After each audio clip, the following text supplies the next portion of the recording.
नमस्कार दोस्तों, आज मैं स्टार्ट कर रहा हूँ पी ब्लॉक। पहले बोरॉन फैमिली पढ़ाऊँगा, तो देखते हैं दोस्तों पी ब्लॉक कैसे चलता है। पी ब्लॉक ये NCERT का चैप्टर है दोस्तों। 11th क्लास में भी है और 12th क्लास में भी है। ये 11th क्लास में दोस्तों एक बोरॉन फैमिली है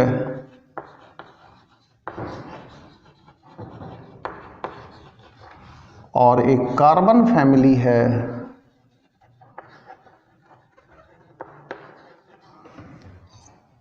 ट्वेल्थ क्लास में दोस्तों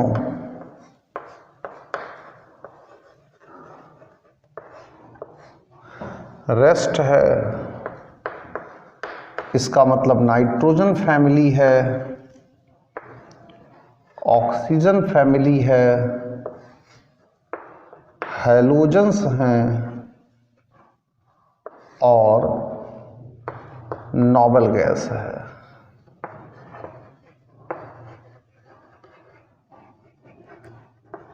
ये सिस्टम बनके तैयार होता है दोस्तों। तो सबसे पहले दोस्तों पी ब्लॉक होता क्या है? पी ब्लॉक होता क्या है?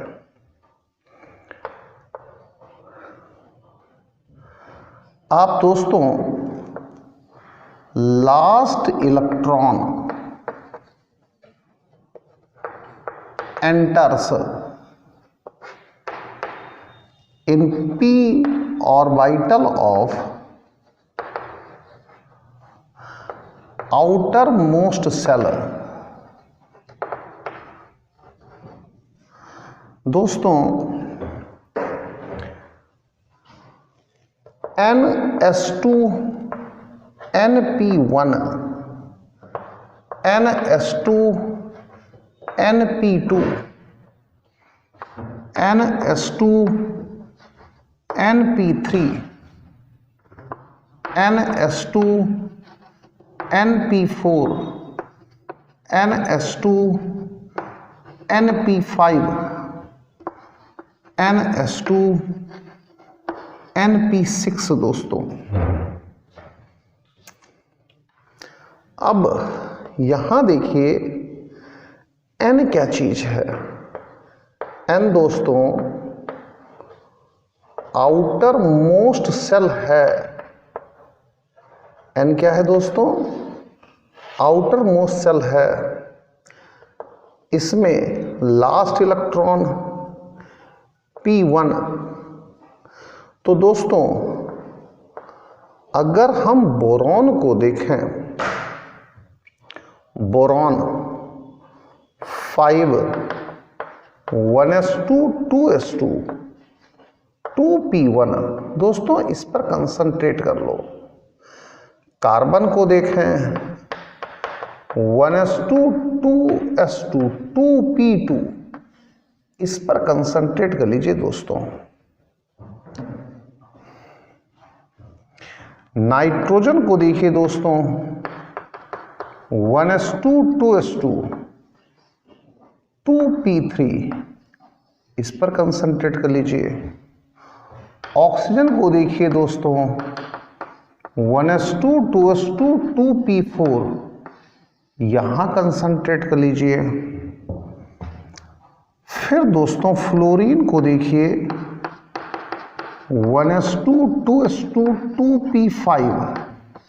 इतने पर कंसंट्रेट कर जाइए। फिर दोस्तों नियॉन को देखिए 1s2 2s2 2p6। इतने पर कंसंट्रेट कर जाइए।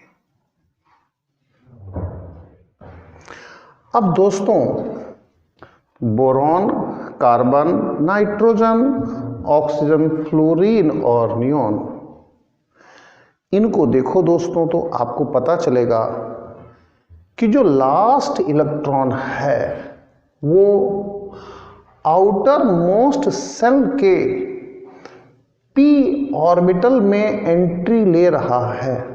Since last electron is entering p orbital of outermost cell, that's why these all are p block element। दोस्तों ये सारे ही p ब्लॉक एलिमेंट हैं, सबके सब p ब्लॉक एलिमेंट हैं। दोस्तों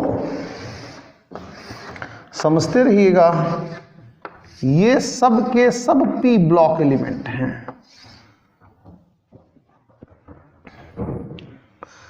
दोस्तों जरा इस पर गौर करिए,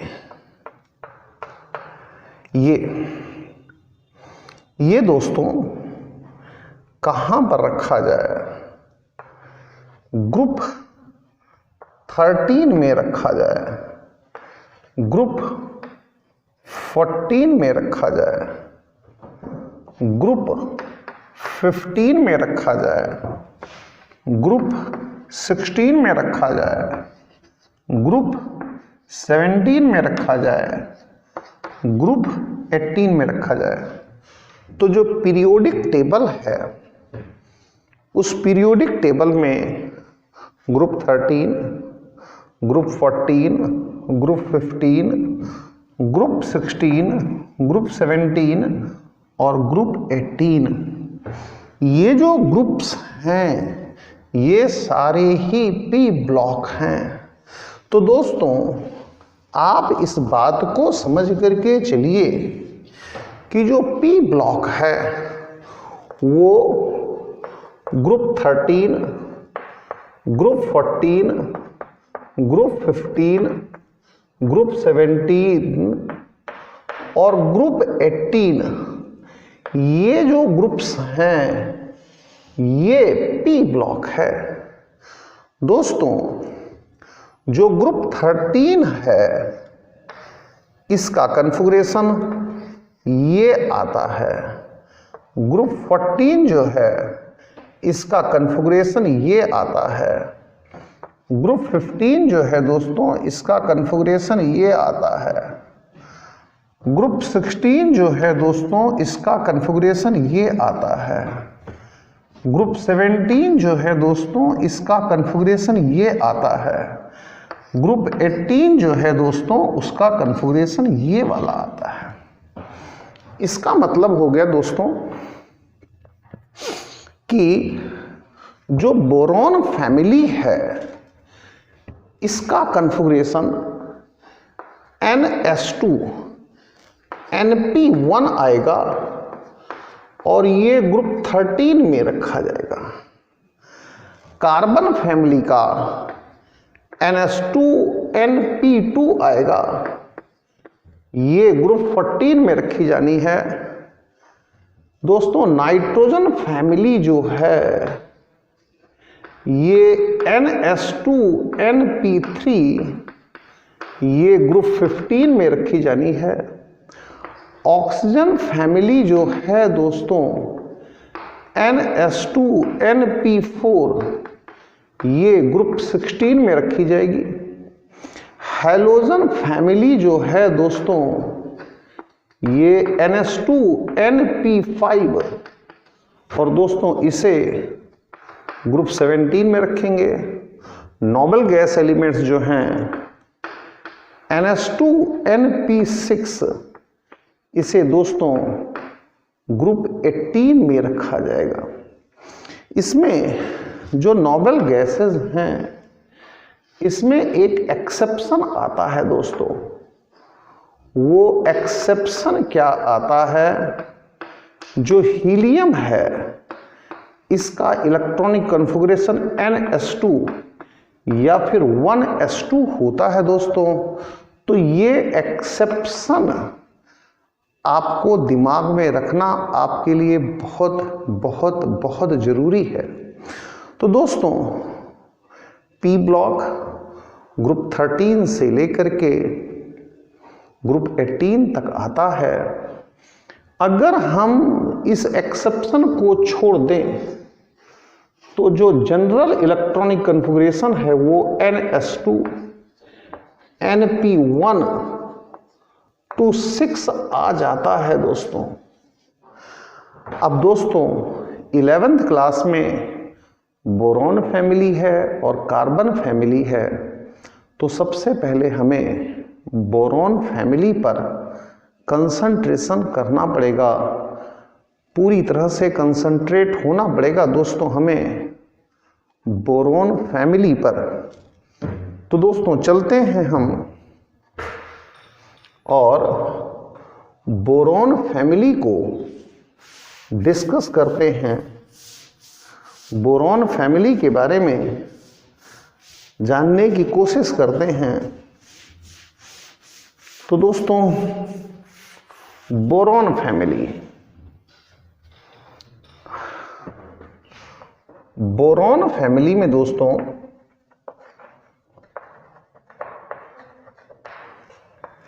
आपको पता ही चल गया होगा, ग्रुप 13 है दोस्तों।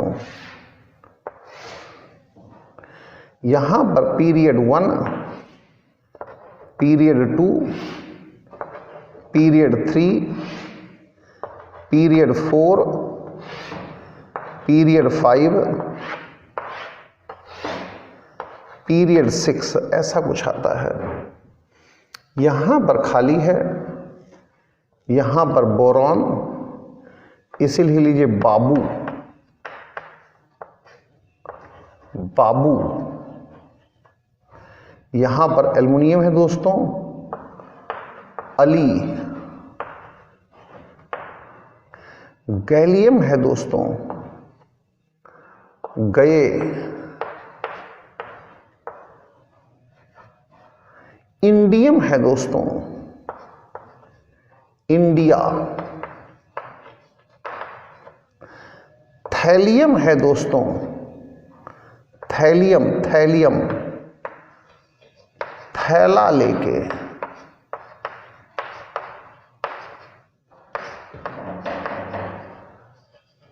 थैला लेके। अब दोस्तों P2 में ये है, P3 में ये है, P4 में ये है, P5 में ये है, P6 में ये है। जनरल इलेक्ट्रॉनिक कन्फिग्रेशन लिखा हुआ है NS2 NP1 आएगा दोस्तों, NS2 NP1 आएगा दोस्तों। बाबू, अली, गैलियम, गए, इंडियम, इंडिया, थैलियम, थैला लेकर। अब दोस्तों ध्यान दीजिएगा, यहां पर ये 5 है, तो 5 में 8 ऐड करो तो 13 आएगा। 13 में 18 ऐड करो, 13 प्लस 18 और इसमें फिर 18 ऐड करो दोस्तों। 13 प्लस 18 प्लस 18, इसमें 32 ऐड करो दोस्तों, ऐसे। तो दोस्तों ये तरीका क्या है, ये एटॉमिक नंबर है, तो अगला एटॉमिक नंबर लाने के लिए आपको 8 ऐड करना पड़ेगा। ये अगला एटॉमिक नंबर लाने के लिए आपको अब 18 ऐड करना पड़ेगा। अब दोस्तों 31 प्लस 18 अगला एटॉमिक नंबर लाना है, तो फिर आपको 18 ऐड करना पड़ेगा दोस्तों। अब दोस्तों अगला एटॉमिक नंबर अगर लाना है, तो आपको 32 ऐड करना पड़ेगा दोस्तों। इस तरीके से एटॉमिक नंबर्स आपको मिल जाएंगे। दोस्तों हमें अब मैक्सिमम ऑक्सीडेशन नंबर और मिनिमम ऑक्सीडेशन नंबर की बात करनी पड़ेगी। ये बात ध्यान रखिए कि अभी फिलहाल हमारा पूरा फोकस, पूरा कंसंट्रेशन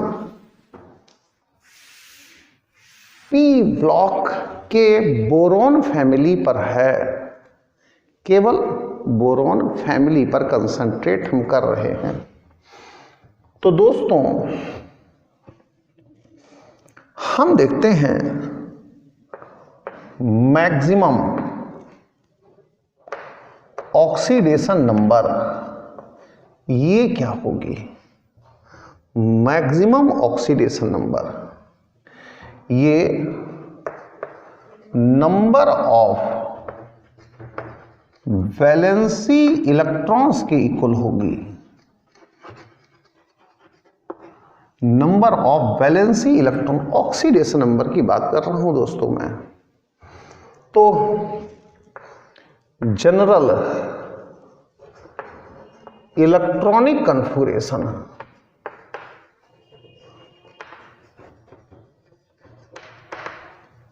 ऑफ बोरॉन फैमिली, ये दोस्तों NH2Np1 होता है। तो टोटल नंबर ऑफ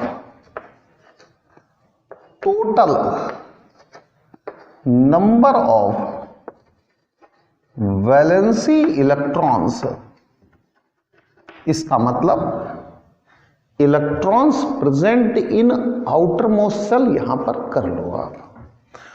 तो 2 इलेक्ट्रॉन ये और 1 इलेक्ट्रॉन ये, टोटल 3 हो जाते हैं दोस्तों। इसका मतलब है दोस्तों कि मैक्सिमम ऑक्सीडेशन नंबर +3 होगी दोस्तों। मैक्सिमम ऑक्सीडेशन नंबर +3 होगी दोस्तों। एक छोटी सी इंफॉर्मेशन मैं आपको और दे दूं, जो ये गैलियम है, ये आर्सेनिक के साथ मिलकर के एक कंपाउंड बनाता है दोस्तों। और उस कंपाउंड को, ये बड़ी इंपॉर्टेंट इंफॉर्मेशन है, नोट की फॉर्म में लिखता हूं मैं।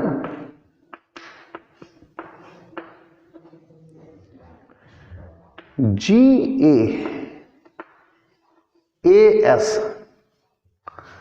गैलियम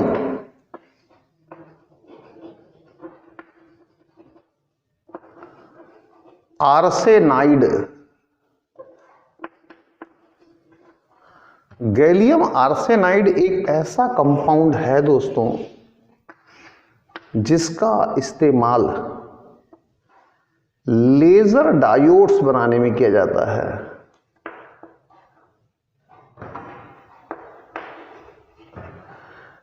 सेमीकंडक्टर बहुत अच्छा है, बहुत अच्छा सेमीकंडक्टर है ये। लेजर डायोड्स बनाने में किया जाता है, बहुत अच्छा सेमीकंडक्टर है। कॉम्पैक्ट डिस्क,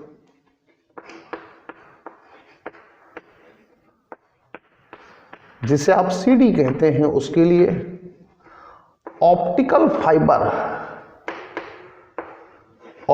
फाइबर,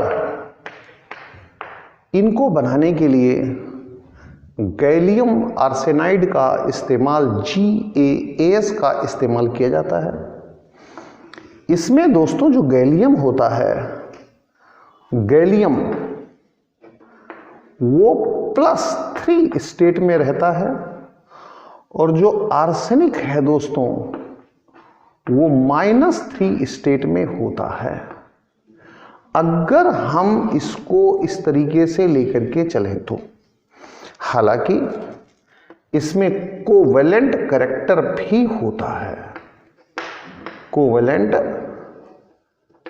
कैरेक्टर भी होता है, जो कि मैं आपको फजान रूल में पढ़ा चुका हूं केमिकल बॉन्डिंग में। तो एक बार आप केमिकल बॉन्डिंग की रीडिंग कर लीजिए। दोस्तों, यहां पर मैंने छोटा सा इंट्रोडक्शन दिया। आगे अगले लेक्चर में, thank you very much, thanks a lot.